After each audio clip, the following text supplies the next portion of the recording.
Time's an interesting thing. As it moves forward, we seem to have less and less of it. And then once you get into something, it just flies by when you're having fun. And welcome back to the heart of the stories we tell. I'm Rob the host, and this is another look deep into what makes a story, a theory on storytelling by a storyteller who believes that every story has merit. And tonight's episode is Time Jumps in Stories. Now, every story has a time jump at some point or another. No one follows someone 24/7. Even the TV show 24. Oh, you know what? I'll be right back. I just have to do some laundry. See, you got to skip the boring part there. Even the show 24 would do it. You didn't literally follow one character for 24/7 because you just couldn't. Now, this came up because most recently I've been watching some anime, and there's this one, Sword Art Online. It's kind of a weird one. I'm not sure I'm really into it, but every episode there's a time jump in it. And one of the things I like about the show is its pacing. So it got me to thinking about how they're controlling the pacing by being able to introduce you to a character and then say 6 months later see how this character's evolved already. And now you get to pick up at all the interesting points but not have to watch the actual character growth. And that's an interesting concept, and one we've seen before. Let's be honest, Agents of S.H.I.E.L.D. jumped ahead so that Skye could be a traitor for a season. And if you're caught up, you'll know that there was another weird jump at the end of this season. So, I mean, we've seen this before, and long before this, too. Let's be honest, this probably goes back as far as the beginning of time. But the one that bugged me the most was Battlestar Galactica, because at the time, I sat there and thought their 1 year later was a cruel joke. But around that same time, there were a bunch of things doing it, including DC Comics. I'm going to focus on that one for a minute. DC had this big final event, this big crossover, and then they said nothing would be the same. Then they jumped ahead a year.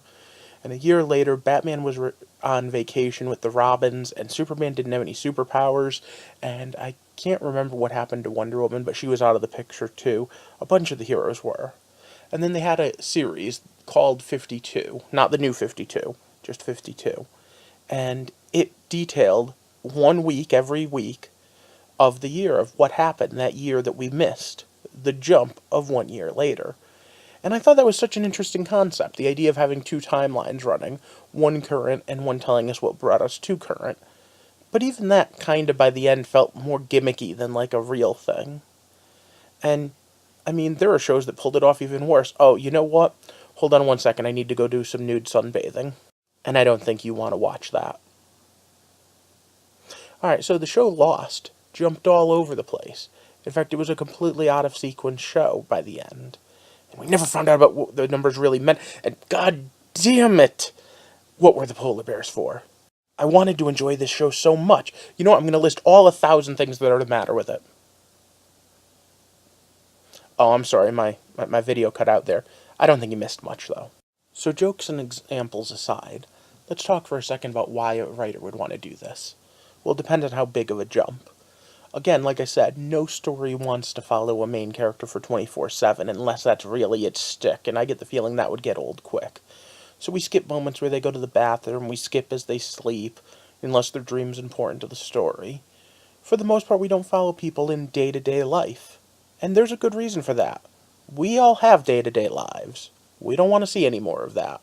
I don't think anyone's got a problem with us skipping the boring parts. But then there's the part where you skip the exciting parts. And that's where I think needs a little bit of explanation and thought. So let's think for a minute and brainstorm together. Why would we want to skip the interesting parts? Well, part of it is because you want to condense the fun stuff into a small package. So you're going to skip it and then you're going to do flashbacks or you're going to do some sort of explanation through dialogue. And that's cool. On the other hand, part of it also is to set up a mystery in a way that's fair, that isn't necessarily something that is a mystery in story, only out of story. And that's kind of fun too. Now, of course, there's drawbacks to this. And as such, I'm going to have to jump back to one of my favorite go-tos, the Three Harrys. All three of them have time jumps. But we're going to start with Harry Potter. And why are we going to start with him? Because he's the one that should have had more time jumps. But Harry Potter literally starts every book getting ready for his school year. The book ends and he goes home and the book begins and he's ready to go back to school.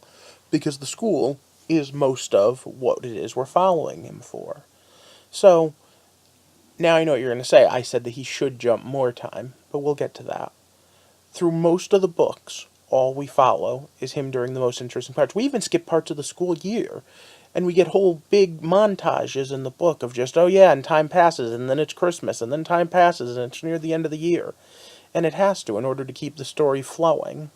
However, in the final book, Deathly Hallows, I will say, there was long periods where we did follow Harry in just the normal world, where nothing interesting was happening, and it wasn't even that much of a psychological build. I think those could have been time jumps. But, on to the second Harry. Harry Keogh, who in between book 1 and 2 has a long gap.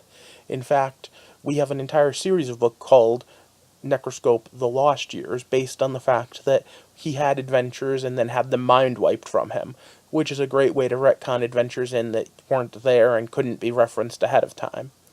And at the same time, each book in his series takes place later and later with progressively longer time jumps, including time jumps to his kids and later other descendants. However, that brings us to the third Harry, and the one that does it the most interesting, because Harry Dresden, each book takes place in a year, the year they came out. So each time you pick one up, several months to a year have gone by. Now, there are excuses for each time jump. Sometimes it's because he's been off fighting a war, sometimes it's because he was inoccupied or stuck on an island, or that time that he was dead for a year. I mean, these things just happen, right? You remember the last time you were dead for a year, right?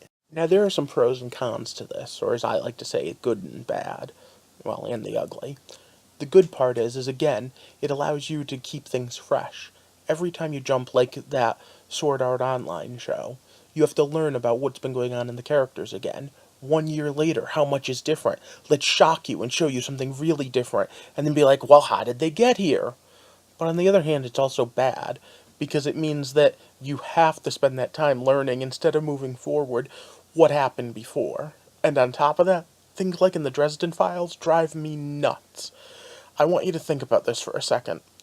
If a story ends with something going on that needs to be discussed, and the next story picks up a year later, your choices are either A, that needs to be discussed off panel, off page, or you need to hold on to it for a year and not discuss it, which means you now need an excuse on why they didn't talk about this for a year even when they've seen each other. Looking at you, Murphy and Dresden. But all of these have been examples of characters jumping ahead, but them knowing what happened and us not. What about on Alias? Alias was Jennifer Garner's spy show, and at one point, I want to say it was season 3 to season 4, she gets knocked unconscious and wakes up and calls her handler, and boom, you've been missing for 2 years. What do you mean missing for 2 years? Well, this super hot and sexy spy literally lost 2 years of her life, and didn't know what was going on for that time. It allowed not only the audience surrogate of her being like, hey, WTF, what actually happened to me? But it allowed for there to be those, oh my god, moments of change that just kind of happen. Now, a couple weeks ago I talked about the comic strip Order of the Stick, and they had a similar moment. They have a jump where Elon makes fun of this. Being genre savvy, when we missed a whole several months of their adventures, he put on an eye patch. Just because, you're supposed to have a mysteriously weird thing to be different when you show up. But that just goes with being genre savvy, I guess. So what do you think about time jumps? Did I miss anything? Is there anything else these can be used for? I personally always think that most of the time, they're kind of a cheap trick. Now, there are examples of them being done well and ones of them being done badly, but at the end of the day, I always wonder, wouldn't it be easier to show them in order? Then again, not all plots are linear. And that show that I started this episode off by talking about, Sword Art Online, is all about pretty much an MMO. And I think anyone who's ever played or watched someone play or heard someone play an MMO knows that a lot of their time is spent grinding levels. So in that, they skip a huge portion, especially right at the beginning for those levels that are grinding. They go from level 1 beginners to level 50, and then to level 60, then to level 70, just because that's when the interesting story is going to happen. By episode 2 of that show, to be honest, they're already 6 months into living in the world of Sword Art Online. And by episode 8, they're 2 years. And then episode 9 or 10, they skip a whole bunch more. So every once in a while, you're going to see that show just keeps skipping to make things interesting. But speaking of keeping things interesting, I need to ask you guys to do me a favor. Even if it means clicking off my video, I'd like you to go all take a quick look at this book. It's available on Amazon.